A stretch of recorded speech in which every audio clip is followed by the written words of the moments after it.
South Africa was almost pushed off the global stage, and Ramaphosa's reply is now shaping the conversation. During his November 30, 2025 State of the Nation address, President Cyril Ramaphosa spoke directly about the US president's allegations. It was a rare move that made his position unmistakably clear. Before we dive deeper, let's rewind the clock a bit and see what led to this moment. President Trump has repeatedly claimed that South Africa's black majority government is persecuting white Afrikaners. He's used words like genocide and talked about widespread land confiscation. Based on these allegations, Trump made a shocking announcement saying that South Africa would not be invited to the 2026 G20 summit in Miami, Florida. And before this, the United States actually boycotted South Africa's G20 summit in Johannesburg on November 22nd and 23rd, right? One of the world's most powerful nations refusing to attend a gathering of global leaders. But now Ramaphosa refused to be pushed into a defensive position. He addressed the claim head-on. In his words, these allegations are blatant misinformation and untrue. As the G20 presidency, South Africa invited 16 guest countries to participate in the G20 discussions, including especially a number of African countries and Africa's regional economic communities and financial institutions. All G20 members attended all the G20 related meetings throughout the year, except for one member country. It is regrettable that the United States of America, which is a founding member of the G20 and which takes over the presidency of the G20 from South Africa in 2026, chose not to participate in the G20 Leaders Summit and the final meetings leading up to that summit. It is even more unfortunate that the reasons the United States gave for its non-participation were based on baseless and false allegations that South Africa is perpetrating genocide against Afrikaners and the confiscation of land from white people. This is blatant misinformation about our country. We were most pleased that many organizations, businesses, and individuals from the United States participated in large numbers in G20 related activities such as the Business 20 Summit and the G20 Social Summit. South Africa valued their constructive and enthusiastic participation. But the president didn't stop at denying the claim only. He broke the whole situation down in a way that completely changed how this conflict looks.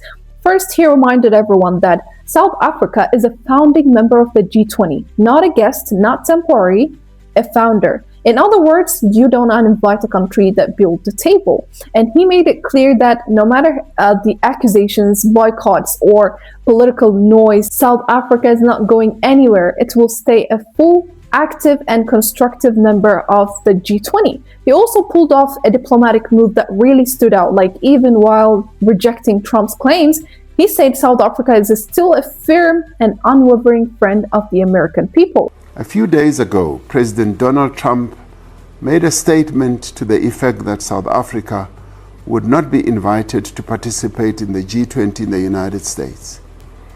He repeated untrue statements about genocide against Afrikaners and the confiscation of land from white people in our country.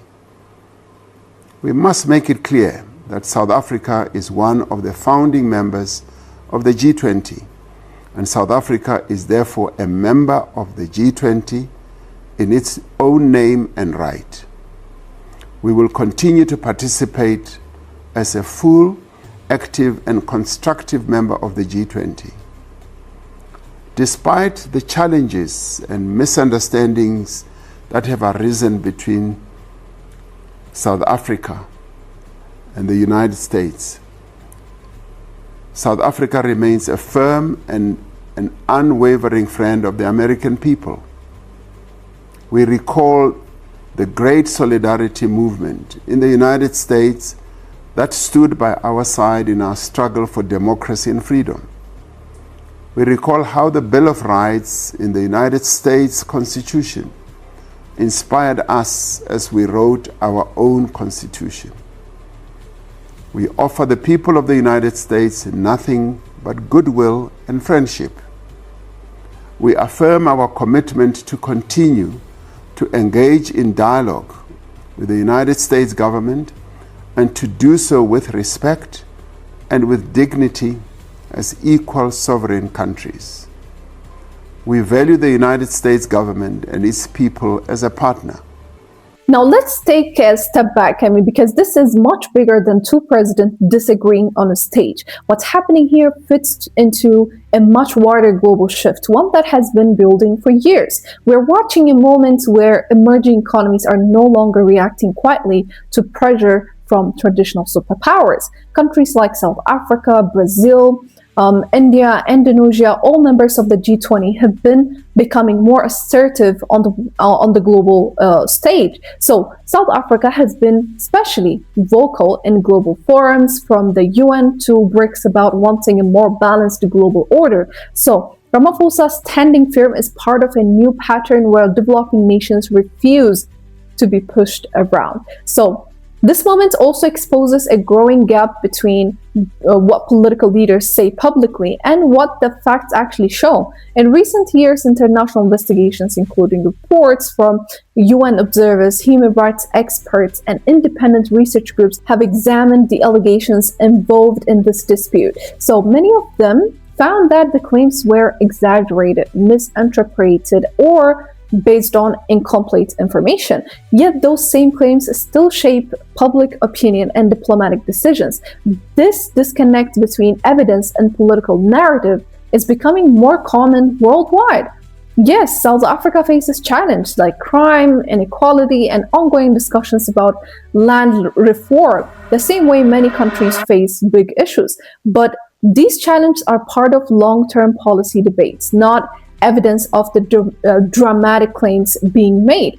And the land question, South Africa has been talking about land reform for years, but the large-scale actions some people describe have not taken place. The debate continues, but in a legal and structured way. So it's important to rely on verified information, especially when these claims affect international relationships. And recall something even more revealing happened during the Johannesburg G20 event. So even though the US government announced a boycott, American companies and civil society groups still attended in significant numbers. Delegations from tech firms, energy companies, universities, nonprofits continued with their scheduled meeting. US businesses have deep ties with South Africa. The US is one of South Africa's largest trade and investment partners, with over 600 American companies operating in the country. So despite the political noise, the practical relationships didn't break. We can say that. People still showed up, deals still moved forward, conversations continued. That alone says a lot. It shows the difference between political posturing at the top and real-world cooperation on the ground. So governments may clash, but businesses, researchers, civil society groups often keep working together because their long-term interests depend on stability, partnership, and mutual benefit. So what's really at stake here? The G20 is one of the most important groups in the world. Together, its members represent about 85% of the global economy. This is where countries discuss growth, trade, climate plans, and global cooperation. These meetings shape real discussions that affect everyone. So when someone talks about removing a founding member, it's more than a political comment. It touches the foundation of how countries work together and support each other. And South Africa plays a big role. It's a major voice in Africa, a member of BRICS, and a country with influence that reaches far beyond its borders. Any attempt to push it away could naturally open the door to new partnerships, new alliances, and new directions in global relations. So is that something the United States truly wants? Where does this leave us? President Ramaphosa has taken a clear position. He answered the allegations, affirmed South Africa's place in the global community, and still offered warm words toward the American people. That's a balanced and thoughtful approach. The 2026 G20 summit is still months away, and a lot can change before then. Will the tension ease? Will both countries find common ground? Or will this become a bigger conversation about global power and partnership? So these questions, I think we will see in the future what will happen. But the world is shifting. Countries like South Africa are confident, vocal, and ready to participate as equal partners. They are stepping forward. And honestly, that might be exactly what global leadership needs right now. What do you think? Is South Africa right to push back? Should Trump's allegations be taken seriously? Drop your thoughts in the comments below. If you made it this far, make sure to hit that subscribe button. Thanks so much for watching, and I'll see you in the next one.